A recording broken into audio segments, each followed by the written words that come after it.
What is up, guys, and welcome back to a brand new video. Today, as you can see right here, we've got some F1 2017 gameplay provided by Codemasters themselves. Massive thanks to those guys. Without them, I wouldn't be bringing you this gameplay that you're seeing here today. Now, quick disclaimer, I'm very sorry about the lateness of this upload. I went to Sydney on Thursday to actually go and record some F1 2017 gameplay of my own, which you'll be seeing over the next couple of weeks.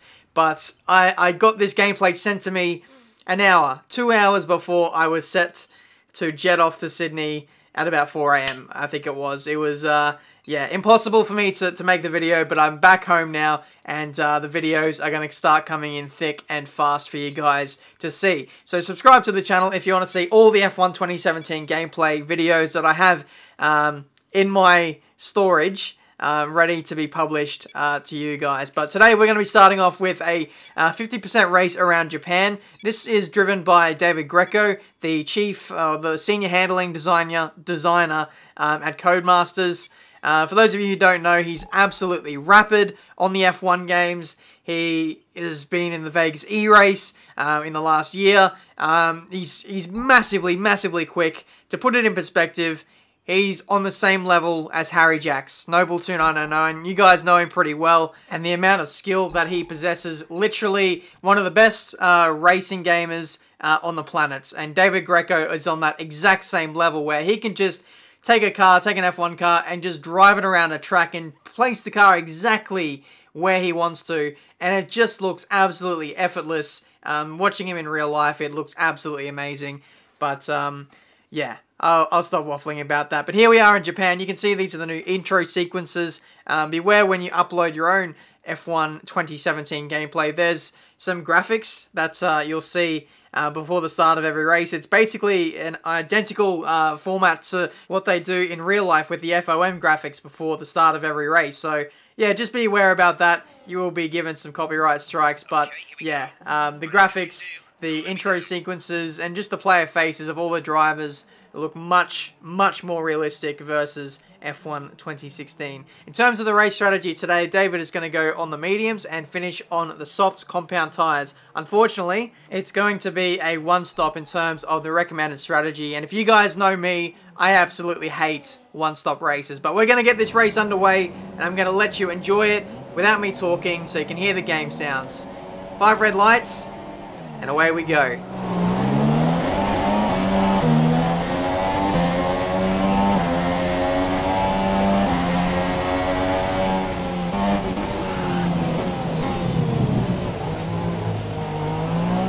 So there we go, that's the race start from David Greco. A little bit antsy from the AI there. They're all being very cautious.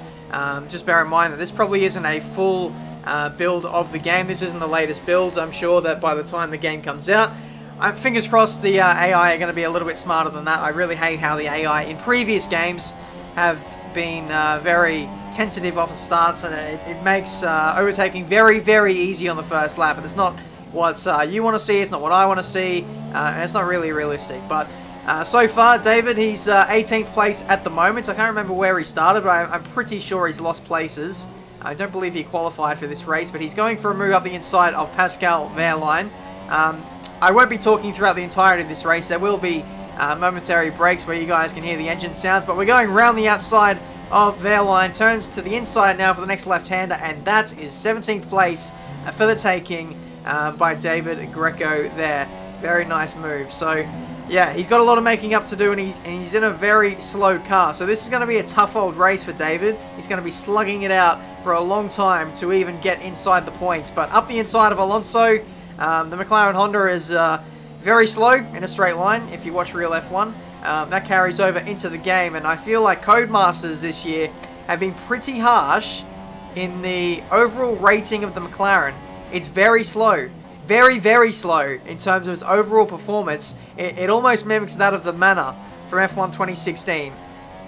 But I don't know, it's going to be very tough for my career mode, that's for sure, if that performance rating is going to stay how it is when it comes to the full version of the game. But we cut on to lap 3 now, chasing down Esteban Ocon in the Force India, which is much more competitive than 15th place at the moment. So yeah, I think maybe the car performance could be tweaked a little between now and the full version of the game, or maybe Esteban just had a shocking qualifying session. Either way, he's not where he should be at the moment. But yeah, just in terms of the gameplay, the 2017 cars, they're ridiculously faster than their 2016 counterparts. You're going to see lap times in excess of 2 to 3, 4 seconds faster around most tracks. So the cornering speeds are going to be incredibly faster than the last game, and you'll definitely notice it when you first pick up the game. Right, so I've decided to stop the video here and just analyze the engine management, power unit aspect of the game. This is just a basic rundown of how your parts are performing and how they're faring, and that's going to be very important over the course of your career mode, because they all wear at individual rates, and it's crucial for you to look after your parts and change them out when you see fit, once they start to wear beyond 50%, for example. Very important for performance as well, to make sure you have fresh parts on the car, and the way you drive as well affects how those parts fail and how long they last and all that kind of thing. So a really good addition to career mode this year, which you guys might not have picked up on if you're not a die-hard fan of the F1 series. We had a yellow flag through there. That was Sebastian Vettel going very slowly. I believe he had an incident with another driver on the previous lap. Meanwhile, David Greco, probably a little bit distracted by that yellow flag, ran in a bit too deep into the final chicane, lost the back end. Even with the massively increased grip of these cars with the wider tyres, you can still lose the back end sometimes if you go into a corner a little bit too fast, and that was evidence of that from David Greco, who I'm sure is running with no assists at the moment. But a bit of a sit rep on his race so far, sitting in P14 at the 33% mark, or 1/3 through the race. However you want to slice the pizza. It's ultimately down to you. But yeah, he's on the medium tyres. He's elected to really run long in this race, and come the second half, when he bolts on the option tyres, or the soft compound tyres, yellow wall, he will be absolutely flying through the field, and hopefully making a charge for the top 10. You'll see a lot of cars coming into the pit lane now, especially those who started on the softer compound tyres. But yeah, at the moment he's trying to do a job on Carlos Sainz, who looks to be pretty solid at the moment, but he's going to have DRS, a bit of slipstream, and rich revs to boot. What was that? I don't know. We're going to go up the inside of Sainz. Easy as you like. Well, it actually wasn't that easy, because the slipstream on F1 2017, thankfully enough, is not as powerful as what it was on the previous game. Yes, I can stop banging on about it, because overtaking is a little bit harder now. I think Dirty Air wasn't really... Hello. Confirmed, we'll receive you at the end of this lap. David's coming into the pits at the end of this lap. Sorry to interrupt you there, Jeff. It's first for everything. I get to interrupt him. But yeah, Dirty Air wasn't really a thing on F1 2016. The slipstream was too powerful, and I think they've made the balance just a little bit better this year. So racing, overtaking should be a little bit more natural, hopefully, in this year's release of the game. Into the pits now for our one and only stop, and have a listen to the audio of the stop here, because they made some adjustments to the rattle guns, and they sound really nice, just like real life.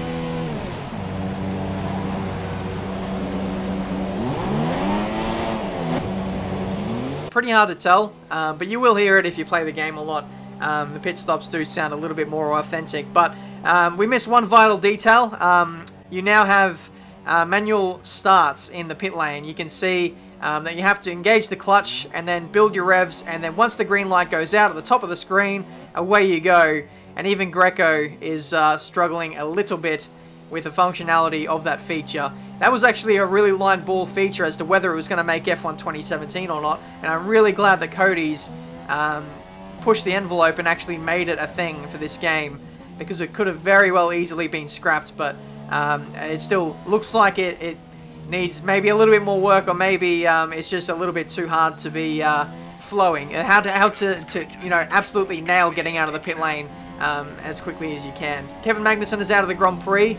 I think Nico Hülkenberg will be pretty happy about that news, but I've been talking for a bit, losing my voice a little, so I'll let you guys enjoy this cheeky little battle here with Carlos Sainz.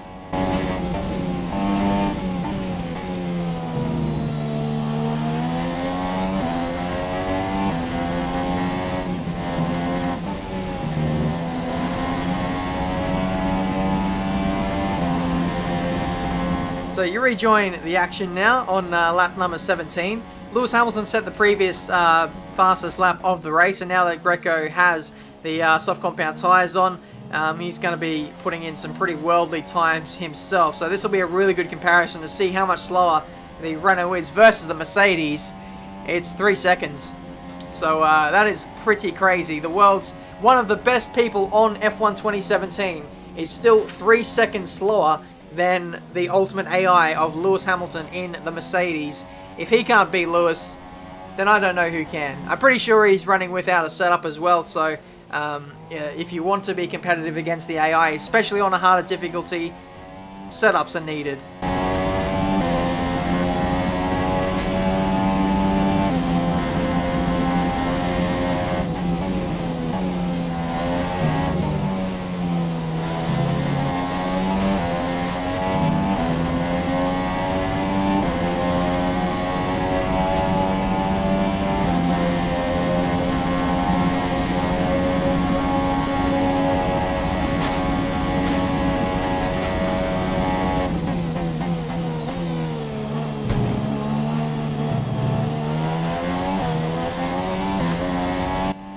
This was just a fastest lap attempt by David here.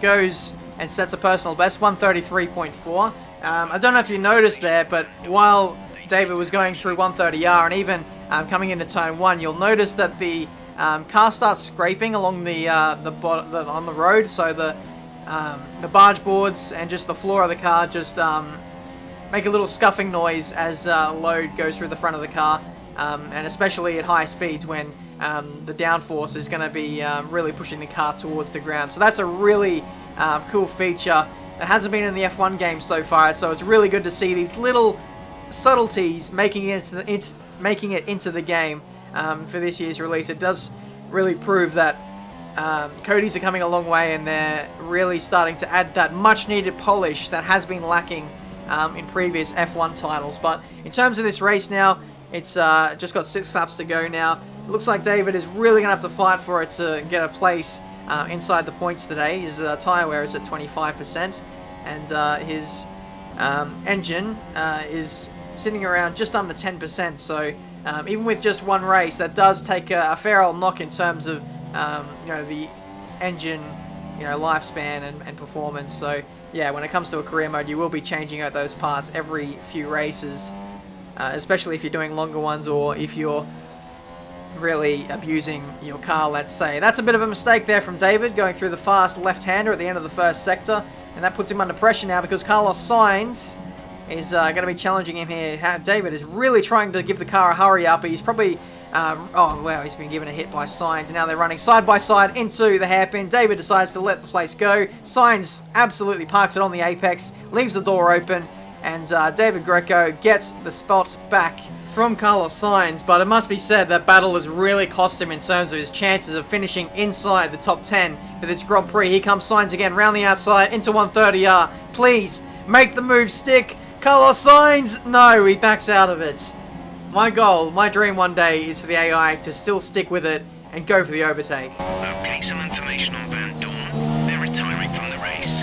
But unfortunately with the build of the game, I don't think they're quite at that level yet. One day though, I really hope the AI can be, at a really aggressive level to the point where it's hard to tell what's online and what's single player AI. But again, another mistake from David. I think he recognizes, with so few laps to go, he really needs to push if he wants to get in the points, but unfortunately these mistakes are really unraveling his progress in trying to get there, and it's just inviting Sainz back into the party through turn 1 again. And David's really strong here. He's really strong in the high speed stuff, but it's just those small mistakes that are really costing him. And Sainz, being an AI, he's not really making too many mistakes. He goes for a move up the inside, bit of contact through 130R, if you don't mind. But they somehow both survive. How did they do that? Absolutely incredible. He still holds on to the position, and Sainz is looking in every direction to try and find this spot, which is going to deliver him 0 points, might I add. But they're fighting for it nonetheless. Look at this. There's like 4 cars in this train in the mirrors. David is really under pressure from the AI. Doesn't crack and stays in P11 for the moment. We're going to stay on board now as it's the final lap of the Grand Prix. Just watch through here. David is just buttery smooth with the controls with the wheel. But it's the slower speed stuff where he seems to struggle. Losing the back end, traction seems to be a little bit limited at some points, even though the tyres haven't really gone off too much. Yeah, just those tiny mistakes that are really costing him through the first Degner. Second Degner, all fairly clean there. A little bit of a loss of the back end. Nothing that he can't handle though. Into the hairpin. Will Sainz go for the move? No, he's too far back. Valtteri Bottas wins the Japanese Grand Prix. And he's won it by quite a margin. Back to David, who, like I said, he's not a slouch by any means. But in a Renault, in a car that should be a top 10 car, he is a long way off the pace. With a stock setup, ultimate AI, and a 50% race. So yeah, it looks like he's going to hold on to the position. I think he's made some gains on Sainz, who has dropped off ever so slightly. So as long as he doesn't make a major mistake into the final chicane, this should be David's position for the taking. Really cruel, isn't it, when he drives so well, and he has for the entirety of this race in a Renault, doesn't get any points. But it was a solid effort nonetheless. 11th place. A great win then for the Mercedes team today. So, Ant, how exactly did they set themselves apart from the pack today? The difference was clearly in the strategy. You could tell they'd done a lot of work on the pit wall to really optimise each stint and get the most out of the tyres. And it highlights just how much of a team sport this really is. But credit to the driver as well though. There's no good having a well-oiled machine behind the scenes without a talented hound on the wheel, of course. And here are our podium drivers today after that excellent race. They've excelled here, as they so often do, and it's a well-deserved victory. Mercedes, then, are on top today. So there we go, guys. That has been the first gameplay video of F1 2017. And as you can see there, the podium celebrations have been modified ever so slightly. You get some new camera angles, which is really refreshing to see. And as always, the driver faces continue to improve year on year. But that has been the Grand Prix. David Greco gets 11th place, driving as Jolyon Palmer. It doesn't matter who pilots that second Renault. Jolyon Palmer just always ends up in 11th place. But that has been this video for today, guys. Hopefully you have enjoyed. If you did, make sure you smash your like button. That would really help me out. Subscribe to the channel if you're new. There's plenty more F1 2017 videos. I will be having a lot of them in the next week or two, because like I said, I went to a capture event and I got hours and hours of footage for you guys to upload to my channel in the future. So stay tuned for that. Until my next video, guys, I'll see you next time.